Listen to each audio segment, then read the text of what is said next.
تفسیر القرآن آج کا سبق سورۃ المائدہ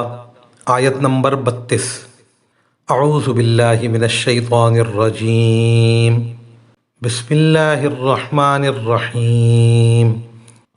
ترجمہ: اسی وجہ سے ہم نے بنی اسرائیل کو یہ فرمان لکھ دیا تھا کہ جو کوئی کسی کو قتل کرے جبکہ یہ قتل نہ کسی اور جان کا بدلہ لینے کے لیے ہو اور نہ کسی کے زمین میں فساد پھیلانے کی وجہ سے ہو، تو یہ ایسا ہے جیسے اس نے تمام انسانوں کو قتل کر دیا، اور جو شخص کسی کی جان بچا لے تو یہ ایسا ہے جیسے اس نے تمام انسانوں کی جان بچا لی۔ اور واقعہ یہ ہے کہ ہمارے پیغمبر ان کے پاس کھلی کھلی ہدایت لے کر آئے، مگر اس کے بعد بھی ان میں سے بہت سے لوگ زمین میں زیادتیاں ہی کرتے رہے ہیں۔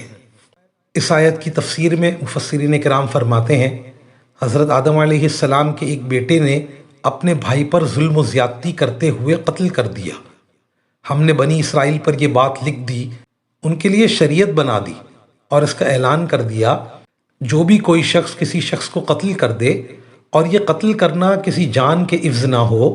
اور زمین میں جو فساد ہو اسے روکنے کے لیے نہ ہو، تو گویا کہ اس قاتل نے تمام انسانوں کو قتل کر دیا، اور جس نے کسی جان کو زندہ کر دیا یعنی کسی جان کو ہلاکت سے بچا لیا، تو گویا اس نے تمام انسانوں کو زندہ کر دیا۔ اس کے بعد بنی اسرائیل کی نافرمانی کا ذکر فرمایا، وَلَقَدْ جَاءَتْهُمْ رُسُلُهُمْ بِالْبَيِّنَاتِ ثُمَّ إِنَّ كَثِيرًا مِّنْهُمْ بَعْدَ ذَلِكَ فِي الْأَرْضِ لَمُسْرِفُونَ، اور ان کے پاس ہمارے رسول کھلی کھلی دلیلیں لے کر آئے، پھر بھی ان میں سے بہت سے لوگ زمین میں اسراف کرنے والے یعنی حد سے بڑھنے والے۔ وآخر دعوانا ان الحمد للہ رب العالمین۔